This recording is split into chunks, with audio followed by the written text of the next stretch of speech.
Tenemos una historia en común de muchos años.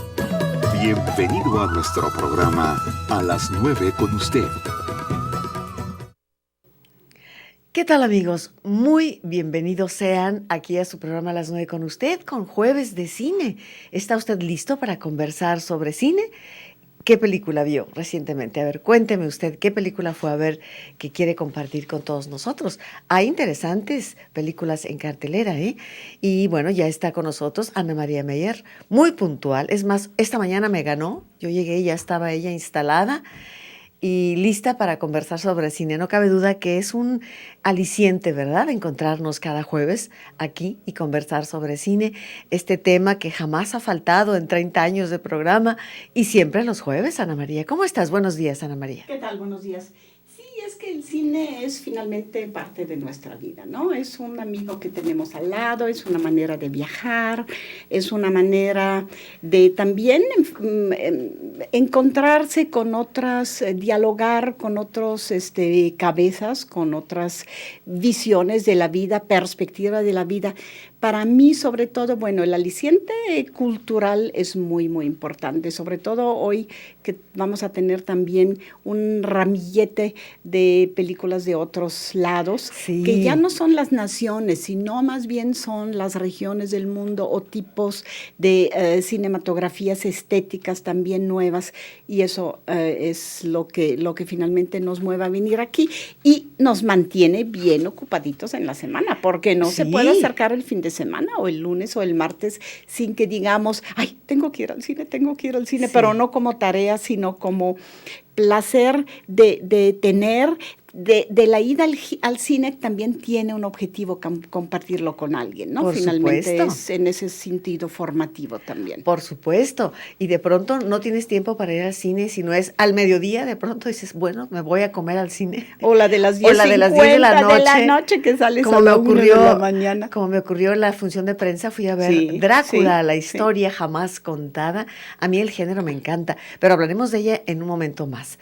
Por ahora yo le voy a pedir a Ana María que nos comparta la primera cinta, digamos, el platillo fuerte para empezar bien. ¿Te parece, yo les Ana quiero María? Compartir mi película de la semana, bueno, y no solo de la semana, sino de varios meses. A ver. Una película alemana. Yo trabajo mucho en las clases, desde que di clases de alemán y también ahora que doy clases de cine, con una película alemana que se llama El pasajero negro, Schwarzfahrer. Un cortito, son como 8 minutos, es de Pepe Dankwart, de una viejita, de una señora grande, bien vestida, bien presentada, en un tranvía en Berlín, y un muchacho de color que se siente a su lado, y entonces ella empieza a, yo tengo que decir la palabra, despotricar en contra de los extranjeros y los de otra raza. Es tan agresivo es tan agresivo su monólogo, que el joven se pone un poco inquieto, pero sobre todo los demás también del tranvía, los pasajeros, se inquietan mucho y alguno le quiere decir algo, un muchacho turco ahí le dice algo. Y ella sigue sola, nadie le ayuda, nadie la apoya, pero tampoco nadie la critica abiertamente. Hasta que cuando llega un inspector, porque en Alemania tú compras el boleto antes, ella tiene el boleto en su mano. Cuando llega el inspector y le pide el boleto, en un momento rápido el joven de color le quita el boleto y se lo come, es decir, lo traga rápido. Entonces, frente al inspector, la señora no tiene nada con qué, sí, claro, y el inspector la baja del tranvía y ella le dice, eso es bien importante, pero si yo siempre he sido recta, si yo nunca he quebrado la ley, si yo nunca he hecho nada en mi vida, ¿cómo me va a castigar? Ese se le tragó, así son, los negros vienen a tragarnos nuestros boletos. Y entonces el inspector, así dice, y el inspector obviamente dice, no, pues esa señora está completamente loca o tiene Alzheimer o algo le pasa, y la baja, y obviamente pues tiene que pagar una multota. O incluso, como lo hacen en Alemania y en Suiza, también los invitan a tomar un curso de civilidad o de movilidad, como deberíamos de tener un poco en Guadalajara también a veces, ¿no? Esa película está en blanco y negro. Esa película tiene como fondo para para mostrarnos la ciudad de Berlín. Un Berlín en blanco y negro, música de jazz muy al estilo un poco de Nueva York y de Woody Allen, pero sí un jazz europeo quizás menos rítmico que el norteamericano. Y esa película ha ganado un Oscar a Mejor Cortometraje y ha hecho como escuela. Es decir, a partir de ese Schwarzfahren, que tiene muchos años, se han hecho muchas películas sobre Berlín. Tú recuerdas Lola, Corre Lola, claro, por ejemplo, sí, una maravilla. Y la nueva, por eso hablé un poquitito ampliamente de mi corto, uno de mis cortos favoritos, O Boy, también está en esa línea. Sin embargo, ya Berlín ha cambiado. Berlín ya es una ciudad no dividida, como era en aquel entonces. Berlín es una ciudad abierta con un tipo de personajes típicos berlineses. Sabemos que Berlín es la ciudad alemana con más fondas, con más bares. Tiene no sé cuántos cientos de bares, en cada esquina hay uno. También es una ciudad con muchos estudiantes, pero también es una ciudad con muchos desamparados, gente que, borrachitos en la calle y en las tabernas, y también gente que vive de ir a buscar en la basura lo que encuentra. Aquí el personaje principal es un joven. Aquí diríamos un joven nini, es horrible la palabra nini porque ni trabaja ni estudia, no significa que no viva y no significa que no haga cosas. Cuando su papá lo cacha, su papá le pasa 1,000 euros al mes, ya quisiéramos tú y yo, tener 1,000 euros al mes. Cuando su papá sí se da cuenta que el joven no trabaja, no estudia, entonces le dice, oye, entonces, ¿qué hiciste en los 2 años que no hiciste nada? Y dice el muchacho, aquí lo vemos en pantalla, dice, pues tuve que reflexionar. Ich musste nachdenken. ¿Reflexionar sobre qué? Sí, sobre mí y sobre ti, le dice al padre. Ajá. Y ahí el padre como que, ¡ay! Y ya se queda. Le quita los 1,000 euros y obviamente en esos 24 horas más o menos, después de que entra en crisis económica, financiera, personal, con su padre generacional, vemos al chico en Berlín, pero alrededor vemos muchos personajes que a su vez también son considerados los fracasados del éxito alemán. Ya. No participan de ese país que pues en la Unión Europea pues es el más poderoso. Vemos las calles llenas de coches y vemos muchísimas cosas, pero él yo lo llamé una vez cuando escribí la primera vez de la película, lo llamé anarquista silencioso. Es decir, no es el no hacer nada por no tener ganas, sí, pues sí, tiene ganas de no hacer nada, sino por dificultarse la relación con los demás y sobre todo el tener que medirse con los demás. Entonces incluso se le dificulta tomar un café normal por la mañana porque ya no hay café normal. Hay macchiato, hay latte, hay bababa, toda la lista de cafés que vemos aquí en nuestros cafés. Y él quiere una vida normal, un café normal, y no lo encuentra en ese Berlín donde ya todo es globalizado, sofisticado, vive entre el día y la noche y se deja como llevar por lo que hay en la calle. El blanco y negro es maravilloso, los personajes son increíbles. Si no han podido salir de viaje en ese verano y tenían ganas de ir a Berlín, esa película es como una inmersión en el Berlín y sus personajes, y la misma ciudad también se vuelve personaje y tú la amas y la odias, y lo mismo sientes esas como ganas del chavo de simplemente dejarte llevar y ver lo que pasa a tu alrededor, ¿no? Estamos hablando de la película. O voy como expresión, bueno, es inglés, pero oh boy, así como para decir, ay, qué cuate, muchacho. ay, cuate, sí, o qué chavo, y que no sé qué onda. Pero él mismo también parece que se lo dice a sí mismo, ¿no? Entonces es la película alemana, O Boy, que ha tenido mucho éxito. Ha sorprendido porque Jan Ole Gerster es su primera película, pero no se olvide de ese nombre porque estoy segura que hará muchas películas alemanas.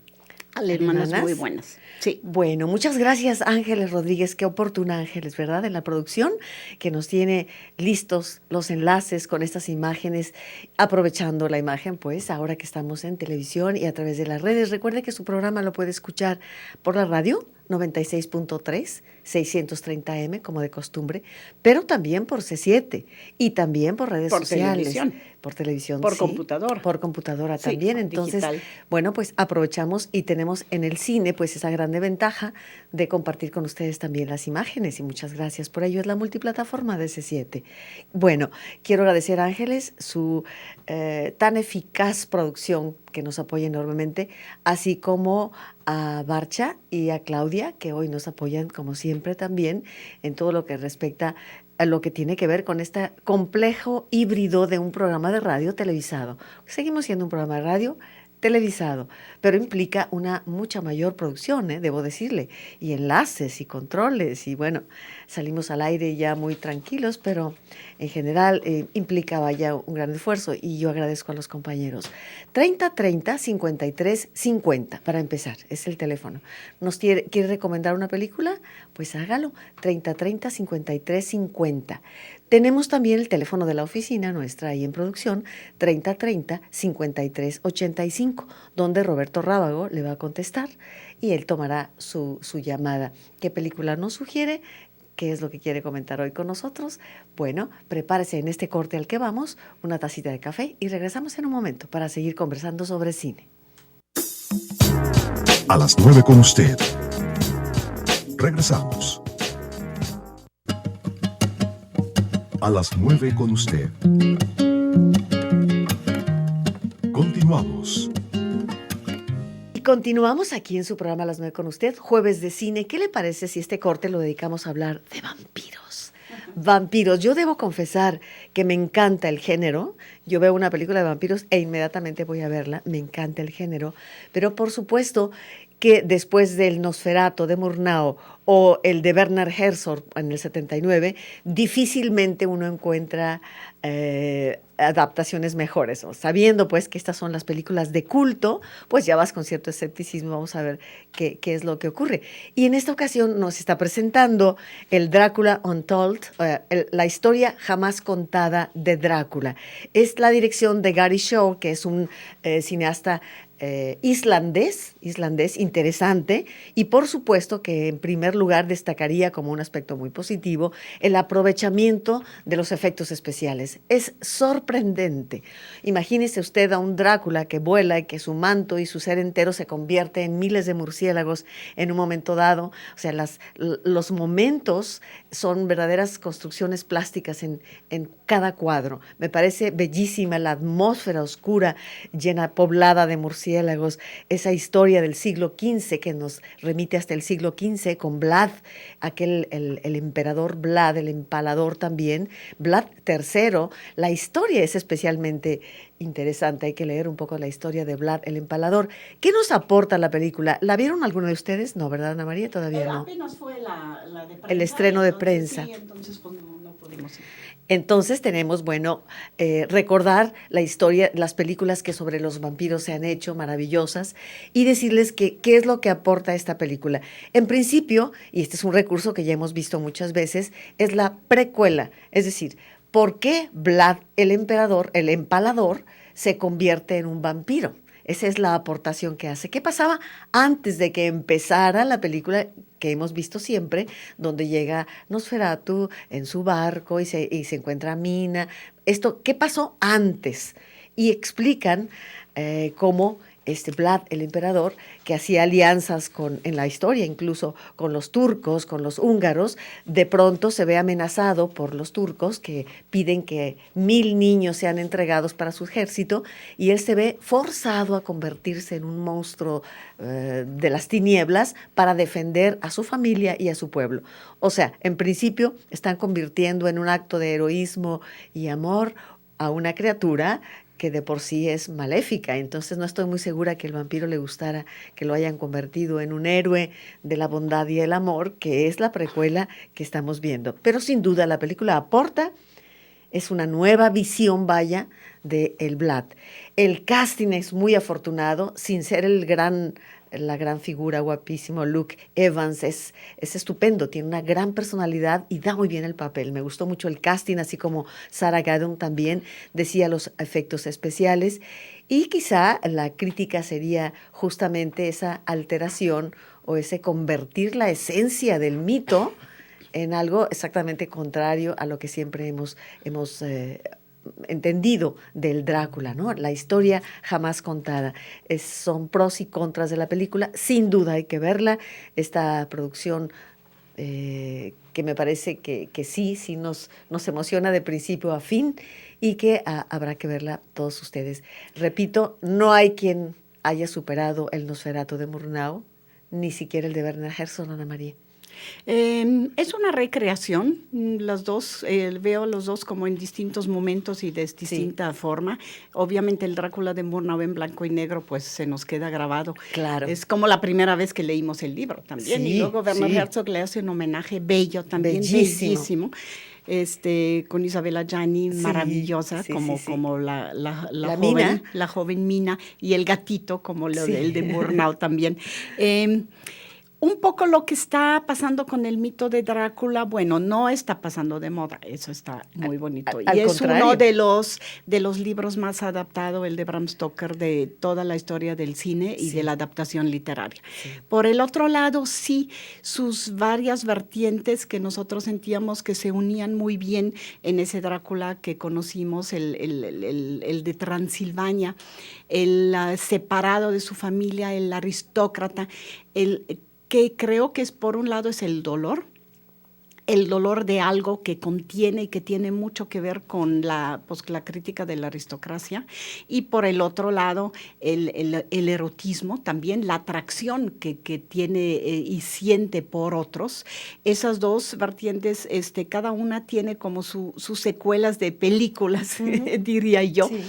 Y por el otro lado, últimamente con los Dráculas juveniles se le ha dado más poder, creo, quizás a la reflexión acerca de la atracción sexual, del erotismo de Drácula, y no tanto al dolor, y sobre todo el dolor incluso de no poder morir. Es decir, es una tragedia para un ser humano no poder asumir lo que es lo natural, que es la muerte, y tener que vivir de otros, que también se puede leer como alegoría y crítica a digamos, pues a las capas sociales, porque fue el Drácula al que le tienen ahí un museo en Transilvania. Yo quisiera un día ir para ver, yo también. Y hay retratos de él, del conde Drácula, del Vlad en aquel momento, etcétera, que en el fondo sí es un mal, pero más un mal social y un mal también del deseo humano, que el mal de un diablo, por ejemplo, ¿no? Es el contra el mal y el bien. En lucha, sino adentro del mismo cuerpo. Eso es lo interesante. Y nada más para decir lo que tú también dices de los efectos especiales, es que lo propio del cine digital es un poquitito con los efectos especiales que hoy en día son tan convincentes, tan fuertes, convertir un mito en un espectáculo, de percepciones. Sí. Y creo, me imagino, que eso es lo que viviste cuando viste la película hace 2 días en la de prensa, ¿no? Uh-huh. Ahora, yo agregaría algo que esta es una lectura que pongo en consideración del público. A ver qué opinas, Ana María. Y ya está con nosotros también nuestra amiga Amalia López. Bueno, pongo en consideración esta lectura. En este caso, la película no toca el erotismo, toca el amor, que es diferente. La preocupación activa por lo que amas, tu esposa, tu hijo. En el caso de Vlad, para nada aparece un erotismo en la película. Está ausente de esta característica tan fuerte del vampiro. Sin embargo, y aquí es donde yo propongo esta lectura, es evidente que en Estados Unidos existe una crisis terrible de familia, y esta película exalta los valores familiares, fíjate. Qué curioso, ¿no? Una película. Y los valores de la vieja familia, es decir, papá, mamá y niñitos, y Sin no duda. de las nuevas formas de familia. Sin duda. que está, siempre se han dado, pero hoy en día se reconocen. y no podemos tener la ingenuidad de que, mira qué curioso ahora en la película. Sí. No, creo que hay una tendencia clara por parte de Estados Unidos en relación con recuperar el antiguo formato de la familia tradicional, digámoslo así. Entonces, es un Nosferatu muy al estilo de lo que necesita en este momento Estados Unidos, ¿eh? Hay que decirlo. También puede ser que Amalia. sigue conquistando audiencias. Sí. O sea, sigue conquistando audiencias Sí. el mito de Drácula. Y muchos países han hecho su interpretación de la novela de Bram Stoker y a mí me recuerda mucho los vampiros del cine mexicano, ¿no? Sí. O sea, es un aterrizaje Bueno, tremendo sí. y conquista audiencias y es una buena propuesta que gusta a chicos y grandes, ¿no? Sí, te digo, quienes gustamos del género encontramos siempre el disfrute enorme. Y en este caso sí subrayo de manera impresionante los efectos especiales, sí, es bellísimo. Sí. Quizá para mi gusto un poco exagerado en la sonoridad de la película, constantemente ese aleteo que llega a ser casi de cristal rompiéndose de los miles y millones de murciélagos de pronto que conforman... son escenas bellísimas, pero yo le quitaría el sonido por momentos. Sí, pero eso es mucho de nuestras salas, ¿eh? Sí, Hay que decir, sí. aquí tenemos salas de cine que creen Sí. que nos tienen que romper el tímpano Exactamente. para que estemos contentos con la película, y eso es muy molesto porque lo dice bien siempre Mario Osuna que viene, son los niveles, Sí. es decir, la película sí tiene el sonido tan envolvente que con tener los niveles normales, pero ellos le suben y tú entras a una sala de cine y hasta sientes el golpe Exactamente, Ana María. del sonido en el, pues en el estómago, y eso no es Exactamente. normal. Yo no voy a las discotecas el fin de semana para no escuchar después durante toda la semana, para que mi oído se me atrofie, y así nos ponen también el nivel del volumen, el En volumen efecto. de la película en las salas. Yo aquí haría una petición, ojalá realmente tomaran en cuenta esto, de darle los decibeles correspondientes, ¿no? No necesitamos, y ese es el adjetivo muy claro que utiliza Ana María, es envolvente, es un sense around, como decimos. Pero ya no es envolvente si te no- duele. Exacto. No, por momentos te olvidas porque, bueno, uno va al cine para meterte a la trama y ser parte de ella, ¿no? Pero de pronto esta agresión sonora hace que rompas con la magia de lo que estás viendo, ¿no? Y lo hacen más Sí. en salas que son 3D, ¿no? Entonces, si te pones los lentes y Sí, luego está tan fuerte el sonido, ya, pues te marean, Bueno, También un poco Y- porque están pensando más en que la audiencia es un público juvenil, ¿no? Sí. Si la sí. conquista de la audiencia es porque las salas mayormente atraen Son juveniles, muchísimo pero lo a están los mal jóvenes. acostumbrando, están mal Sí, creo que acostumbrando es al público. una mala tendencia, ¿no? El que Sí, pensar que si no ponen el sí, volumen, se pierde algo de la película, y creo En que es al efecto. contrario. Y bueno, decir que por momentos sí, tanto enfrentamiento, la violencia que está cuando se enfrentan los ejércitos contra los persas y Transilvania y luego los turcos, llega un momento en que te cansa. El final salva la película, predecible, por supuesto, si estamos hablando de una precuela, termina en donde empieza la otra película, en el encuentro de Mina y el vampiro en las calles. Pero es interesante el tránsito que hacen, la transición que hacen de la Transilvania del siglo XV al siglo XXI en Nueva York, por ejemplo. Entonces, es muy interesante.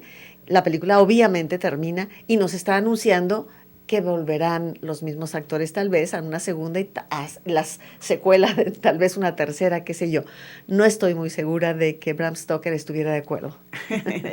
Pero bueno, nadie le pregunta, ni siquiera nadie le con la pregunta. primera le preguntaron. No. Recuerden que cuando salió la de Murnau, Murnau, pues la familia de Bram Stoker paró la exhibición de la película y Ajá. mandó quemar, y un juez le dio la razón porque no había derechos de autor de quemar todos los negativos y, ¿Y cómo se películas. salva? Parece que se salvó no un negativo, sino una película, de ahí sacaron las demás. Ah, bueno. Copias por suerte. Los piratas de aquel entonces salvaron finalmente de que la historia Fíjate. del cine tuviera una película como como Drácula de Murnau. Murnau, como Sí. Nosferatu de Murnau. Sí. Ahora vamos a ir al corte, por supuesto. Yo estoy segura que finalmente, bueno, no estoy segura, supongo que Bram Stoker estaría feliz porque gracias a Nosferatu y a Murnau o a Werner Herzog, su novela ha sido leída y mil veces leída. pero estas son solamente suposiciones. Hay que ver Drácula, la historia jamás contada. Vamos a ir al corte, 3030-5350, 3030-5385. Amalia López, volviendo con ustedes. A las 9 con usted. Regresamos. A las 9 con usted. Continuamos. Continuamos con usted aquí en su programa A las 9 con usted en C7 y vamos ahora a dar el micrófono a Amalia López, colaboradora. Ella viene una vez al mes. Ella ha sido colaboradora durante muchísimos años anteriormente cuando hacía Cementerio de Cines y parece que sigue hurgando qué es lo que pasa ahora, desapareciendo también los lugares de cinearte también y noticias que nos trae. Amalia López, con usted. Adelante, Amalia. Bueno, una noticia para comentar. Esto pasó hace aproximadamente un mes. Y nos enteramos de la muerte de don Eugenio Arias, que fue una persona muy entusiasta en la promoción del cine de arte en Guadalajara. Desde los años 60 él tuvo pues, la inquietud de ver un cine diferente, rompiendo con esa tradición del cine comercial, un cine costumbrista norteamericano y mexicano, y la búsqueda de nuevas opciones lo llevan a él a emprender un asunto empresarial para hacer una empresa y acostumbrar a las personas a ir al cine y ver otro tipo de cines. Él fue un empresario exitoso en su tiempo, promovió el Cinematógrafo 1, desaparecido desgraciadamente, pero que hizo una historia acerca de sitios para ver el cine, el Cinematógrafo 1 por la Avenida Vallarta. Él lo inaugura en 1982 y nos trae películas muy interesantes, cine en pequeñas salas, rompiendo con esa tradición de grandes espacios, pero supo concentrar a un público en torno a un cine que no se veía normalmente en el cine comercial y fue acostumbrándonos a ese tipo de cine italiano, el cine francés sobre todo, y va creando una audiencia para ese cine. Me parece que su muerte es muy lamentable. Él, desgraciadamente, sus proyectos fueron arrastrados por esta idea de un cine muy masificado, un cine muy grande, pero el Cinematógrafo 1 queda ahí en la mente de los espectadores como un buen sitio para ver cine. También emprendió el Cinematógrafo 2, aquí muy cerca, por Avenida México, y los inaugura con películas interesantes. Por ejemplo, el Cinematógrafo 2 nos presenta Luna Amarga, una película de Polanski con Peter Coyote, ¿no? Terriblemente muy fuerte para su tiempo, no y da para la concesiones. actualidad también. Pues sí, todavía nos parece, imagínense, de su tiempo. Ese cine lo inaugura en el 94, ¿sí? Y luego, posteriormente, 3 años después, se emprende un proyecto, viendo la tendencia de que el cine empezaba a tener un refugio en el cine, pues, en centros comerciales, y lleva a la Plaza Patria, Amistad. Lleva el Cinematógrafo 3. Sí, ahí lo inaugura con otra película, Sobreviviendo a Picasso, que si todo el mundo la recuerda. Es una película con Anthony Hopkins. Anthony Hopkins. Yo quisiera recordar que en esa época, bueno, se hablaba de los cines de los dos Eugenios. Ana María, recordarás que era Eugenio Durán. Eugenio Durán y Eugenio Arias. Ellos tenían un cineclub a principios de los 70, finales de los 60. Hay que preguntarle bien a Ramón Lara todo eso de los finales de 60. Cuando llegué a Guadalajara en 71, ellos formaban parte de toda una generación de jóvenes jaliscienses, porque él era de Mazamitla, no de Guadalajara, como Pedro Matute también, que no solo mostraban cine en cineclubes. Ellos tenían un cineclub que funcionaba los martes en el Teatro del IMSS, por el Agua Azul. De hecho, ahí inicia su cineclub, él lo documenta. Pero ellos también hacen cine. Ellos hacían incluso muestras y festivales y concursos de Super 8 en la época. Así es. Y yo recuerdo una película de Eugenio que hizo en 16 milímetros documental aquí en el psiquiátrico. Y nos enseñó una vez un primer corte y creo que fue hecha en 16 milímetros, muy impresionante, impresionantísimo. Y la dificultad ahí era hacer un documental ya que saliera a las salas de cine, pero con ese material que era tétrico para la época y era muy fuerte para la época. Entonces, ¿qué pasaría ahí con quedó, ese material? Ese material seguramente lo tiene su hijo o lo tiene alguien de la familia, pero hay películas de la época que habría que sacar de veras del baúl de los olvidos. También recuerdo unos Super 8 que hicieron, él también ayudó en otras películas. Era un...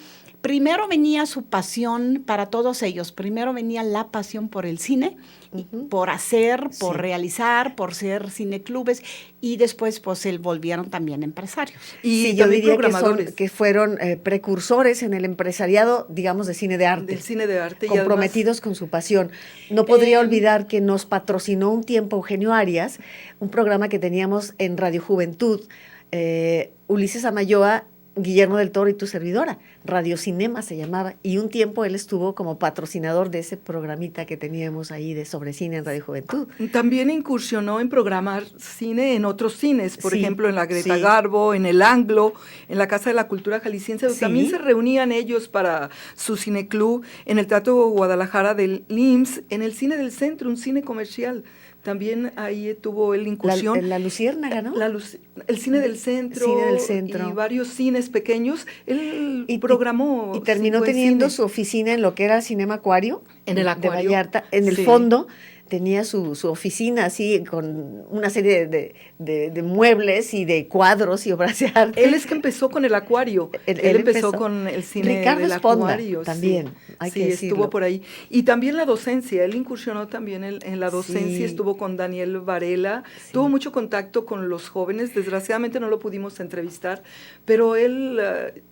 ya estaba como un poco decepcionado, ¿verdad? Bastante. Lo que pasaba con el cine es para decepcionar no solo a él, sino también a la audiencia. Así es. Algo alrededor del cine. Expresamos nuestro sentido pésame a la familia de Eugenio Arias, que ha desaparecido. Qué bueno sería que se hiciese una investigación, un reportaje y que compartir sobre su labor, materiales también. Y que se compartiera su material. Sí, sobre todo.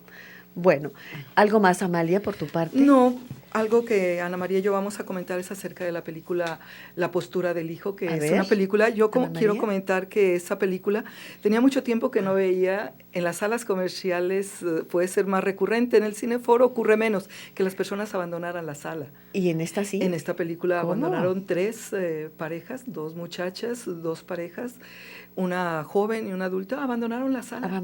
¿Por qué?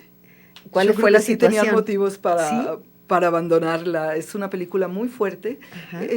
Es un poco como un documental, pero nos presenta una ciudad, un país, Rumania, en una clase media alta. Rumania también. Sí, de muy buen nivel, la familia, pero de una madre que se parece mucho a las madres mexicanas. Tal vez esa fue la confrontación.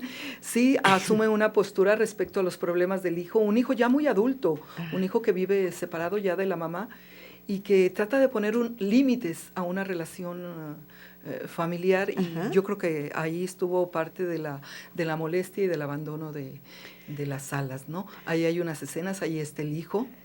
¿Una doña Erlinda cualquiera, Ana María? Sí, más que doña Erlinda, parece una mujer de Almodóvar, una de esas madres todopoderosas. ¿Controladora? Poderosas, sí hay que decir, porque lo que quiere es dominar, controlar. Pero obviamente, pues el hijo que sin querer, pues mató a un niño, se vuelve culpable, y ella, a través de mareas y todo, pues ella va y reclama que es su hijo y ayuda y da dinero y corrompe a autoridades para que el hijo no vaya a la cárcel, ¿no? O para que no tenga su castigo que necesita o tiene que tener. El hijo es un hipocondríaco y en el fondo, pues se ve que todo el tiempo ha estado dominada por esa madre. La madre misma obviamente también entra en conflicto, y esa fortaleza, al mismo tiempo, esa fortaleza pues hasta criminal de esa madre, es que probablemente lo que no les pareció a esas gente que abandonaron la sala. Es fuerte en el sentido, no tanto en el sentido moral o ético, es fuerte también con el dramatismo que le ponen, porque sí, por eso Amalia creo que lo ve también un poco como cine mexicano. Hemos visto muchos melodramas en ese sentido, melodramas de madres poderosas, pero revela también todo un país que está en manos de la corrupción, está en manos de, en el fondo, de la delincuencia aceptada de una clase alta que simplemente hace lo que quiere con el país y hace lo que quiere con la justicia también. Creo que es lo que, con el aparato de justicia que está en poder de ellos, está en mano de ellos. No sé si Amalia está de acuerdo con esa lectura que le hago, pero ahí está. Sí, estoy de acuerdo, Ana María, y hay una escena donde ella con los policías les deja ver que pues ella puede ayudarlos en un asunto de un terreno, ¿no? Sí, o sea, sí se ve como muy mexicano, empieza el policía a hacer como, bueno, quiero cumplir con mi deber, pero sí tengo un problema y tal vez ella me pueda ayudar.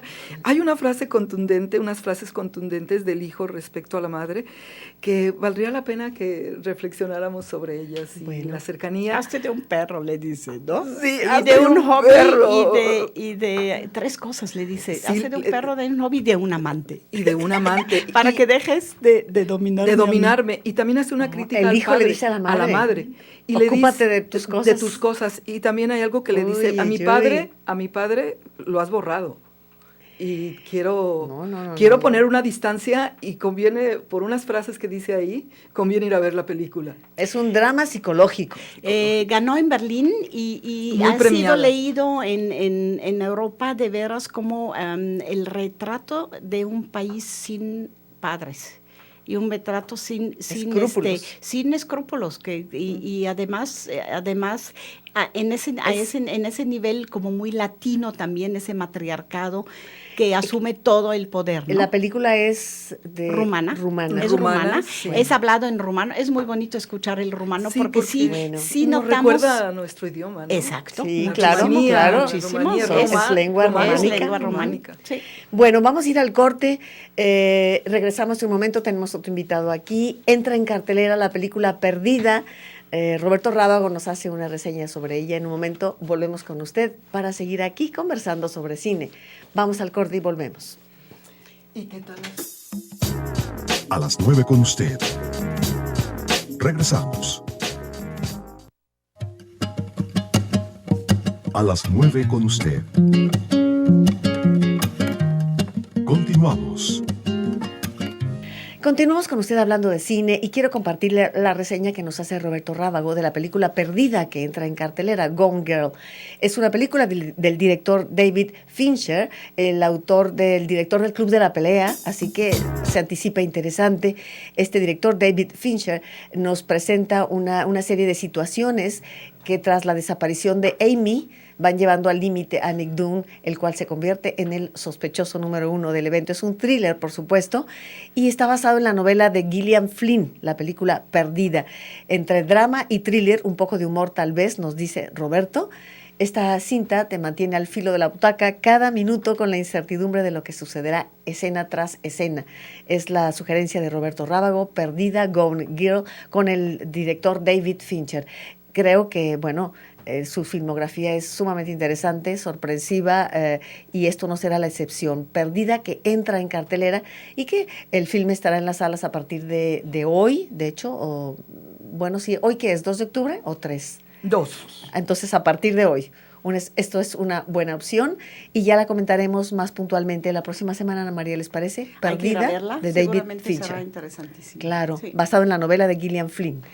Tenemos por aquí la invitación que nos hace Víctor Boga y está hoy con nosotros. Víctor, buenos días, adelante con esa invitación, Yolanda, que nos haces. No, pues al contrario, gracias a ti por darnos este espacio con tu radio escuchas y continuando con las actividades y labores que tenemos en Documentarte. Te comparto que Documentarte cumplimos 7 años. Uh-huh. Es un programa de cine documental que no tiene otra finalidad más que generar públicos en esta área, en este género documental, en este género cinematográfico, perdón. Y bueno, escuché que estaban hablando sobre Eugenio Arias, ¿verdad? Esta labor que tiene el cinematógrafo. Sí, Sí, cinematógrafo. de cines, empresario Cinematógrafo. de cine de arte. Exacto, bueno, pues esta es una labor muy interesante que también Documentarte lo toma como una sala alterna en lo que es ahora nuestra nueva sede. Estuvimos en la Casa Zuno durante Sí, lo recuerdo. 5 años y ahora tenemos nueva sede. Es en la Galería de los Poetas. Esto es parte de lo que es la Cátedra Hugo Gutiérrez Vega. Es una salita cómoda para ¿En 25 o dónde? 30 personas. Estamos en la colonia Lafayette, en Miguel de Cervantes Saavedra, 176, ahí entre La Paz y Lerdo de Tejada. Bueno. Y bien, lo que les quiero compartir es que hoy tomamos nuestro programa nuevamente con una extensión de lo que es el cine documental del Festival DocsDF, un programa que se llama Red de Octubre, donde vamos a poder tener 7 largometrajes, 4 cortometrajes, y esto es muy interesante porque es un panorama de cine internacional, por supuesto hay cine mexicano, y la idea de este programa es que el público vote por estas películas. Estas películas están como nominadas a Premio del Público, que se entrega en el festival en noviembre. Y bueno, pues todos los jueves vamos a tener ya cine de manera gratuita a las 7. Hoy abrimos con una película que se llama Fervor Infantilista. Es una película de Luis Lupone muy, muy interesante, son 100 minutos, donde vamos a poder captar todo este cuadro que se vive cada año en el centenario de fallecimiento de Pedro Infante, donde es una serie de anécdotas muy interesantes de que la gente todavía sigue viendo a Pedro Infante vivo, y en las flores, la lloradera, el mariachi, todavía, ¿no? Digo, ¿a cuántos años hace la es muerte un de Pedro mito Infante? vivo. Es un retrato muy interesante en ese sentido, que dices tú, bueno, pues vamos viendo si nuestro Pedro Infante todavía vive o solamente está en la memoria, ¿no? Vamos a tener cine de Polonia, vamos a tener cine de Francia, vamos a tener Polonia, Eslovaquia, Reino Unido. Yo creo que es una cartelera bastante completa donde la gente puede acompañarnos. Muy bien. Bueno, Esperemos seguimos con como- cine de arte, ¿no? Sí, y como Sí. nos vemos aquí los jueves en la mañana, pues vamos a hablar de la película si nos mandas la reseña o Claro alguna que sí, vez vienes claro o que algo, sí, claro porque que sí. pues es el mismo jueves. Es bonito tener en la mañana hacer su plan del día y en la noche ir a ver un documental, pues está muy Claro. padre. ¿A qué Claro horas que es sí. la función? Es a las 7 de la noche. A las 7 de la Todos los a las jueves 7. gratuito. Todos los jueves. Gratuito, y ahí Todos los esperamos. jueves, entrada gratuita, y era lo que se realizaba en Casa Guadalupe 1, así que Exacto. ahora ya es una nueva dirección. Ujú.